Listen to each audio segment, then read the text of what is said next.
नमस्कार, मयुरीज किचनमध्ये तुम्हा सर्वांचं खूप खूप स्वागत आहे। आज आपण बनवणार आहोत कलेजी मसाला। त्यासाठी मी इथे साहित्य घेतलेले आहे। इथे मी कलेजी घेतलेली आहे, स्वच्छ धुवून मी त्यांना बारीक तुकड्यांमध्ये इथे कट करून घेतलेला आहे। तुम्हाला ज्या साईजमध्ये हवे असेल त्या साईजमध्ये ठेवा। त्यानंतर मी इथे घेतला आहे बारीक चिरलेला कांदा, त्याच्यानंतर तेल आहे, लाल तिखट, कांदा लसूण सुकं खोबऱ्याचं वाटण आहे, हळद, त्यानंतर मीठ, आलं लसूण पेस्ट, कढीपत्ता, कोथिंबीर, त्यानंतर टोमॅटो घेतलाय आणि पाणी। आता आपण सुरुवात करूया। इथे मी कढई गरम करत ठेवलेली आहे, त्यामध्ये मी इथे आता तेल घालून घेणार आहे। साधारण मी 2 मोठे चमचे इथे तेल घातलेले आहे। तेल गरम होऊ द्यायचे। आता मी इथे कढीपत्त्याची पानं घालते। त्यानंतर मी इथे घालणार आहे आलं लसूणची पेस्ट। आता हे सर्व व्यवस्थित तेलामध्ये मी मिक्स करून घेणार आहे। गॅसचा फ्लेम लो ठेवायचा आहे आणि आपल्याला हे मिक्स करून घ्यायचं आहे। त्यानंतर मी इथे घालणार आहे एक बारीक चिरलेला कांदा। मी मोठा कांदा इथे बारीक चिरून घेतलेला आहे, तो मी घालते। त्यानंतर आता मी इथे घालणार आहे टोमॅटो सुद्धा बारीक चिरून घेतलेला आहे, तो सुद्धा मी इथे घालते। त्यानंतर आपल्याला हे सर्व मऊसर होईपर्यंत परतून घ्यायचं आहे। जर तुम्ही मयुरीज किचनला अजूनपर्यंत सबस्क्राइब केलेलं नसेल तर लगेच जा, सबस्क्राइब करा आणि बेल आयकॉनवर क्लिक करायला विसरू नका।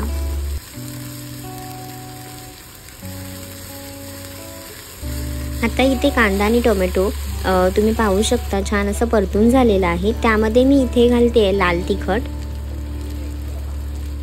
1.5 चमचाभर मी इथे लाल तिखट घालते। तुम्ही तुम्हाला जास्त तिखट हवं असेल तर तिखट घाला, कमी हवं असेल तर प्रमाण कमी करू शकता। त्यानंतर मी इथे हळद घालते आणि व्यवस्थित हे मिक्स करून घेणार आहे। गॅसचा फ्लेम मी मीडियम ठेवूनच हे सर्व करते, नाहीतर आपले मसाले जळून जातील। आता मी इथे घालणार आहे कांदा लसूण सुकं खोबरं आणि गरम मसाल्याचं इथे वाटण तयार करून मी घेतलेलं आहे। ह्याची सुद्धा रेसिपी अपलोड केलेली आहे, तुम्ही पाहू शकता, नसेल पाहिली तर। तो मसाला मी इथे वापरते आणि व्यवस्थित मिक्स करून घेणार आहे।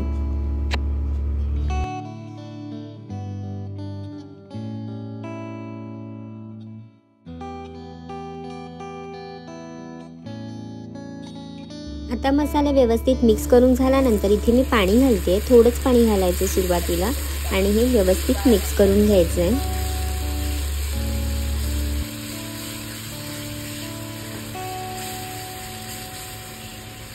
पाणी घातल्यानंतर इथे 2 मिनिटांसाठी हे मसाला जो आपला आहे तो आपण शिजवून घ्यायचा आहे आणि त्यानंतर मी इथे कलेजी घालणार आहे।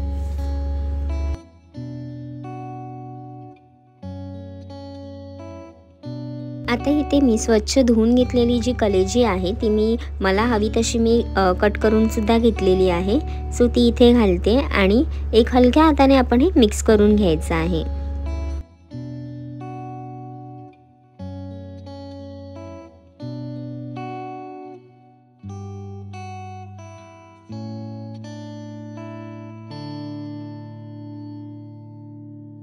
त्यानंतर आता इथे मी बारीक चिरलेली कोथिंबीर घालते आणि पुन्हा हे व्यवस्थित मिक्स करून घेणार आहे।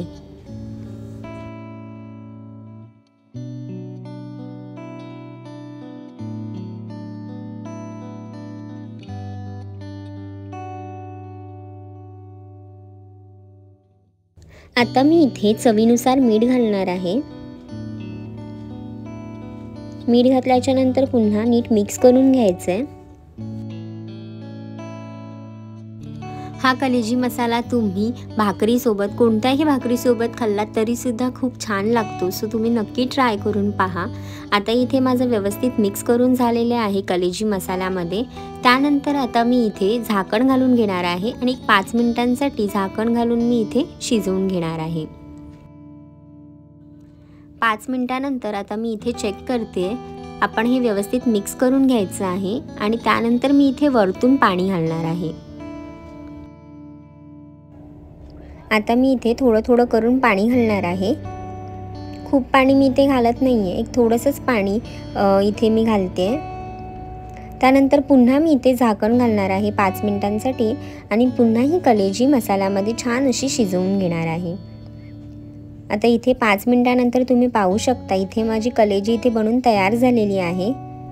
खूप मस्त खमंग असा वाससुद्धा सुटलेला आहे. तुम्हीसुद्धा ही रेसिपी नक्की ट्राय करून पहा. रेसिपी आवडली असेल तर कमेंट करायला विसरू नका. लाईक करा, शेअर करा आणि सबस्क्राईब करायला विसरू नका. तुम्हीसुद्धा ही रेसिपी नक्की ट्राय करून पहा. भाकरीसोबत, चपातीसोबत किंवा भातासोबत तुम्हीही खाऊ शकता आणि निरोगी खा, निरोगी रहा.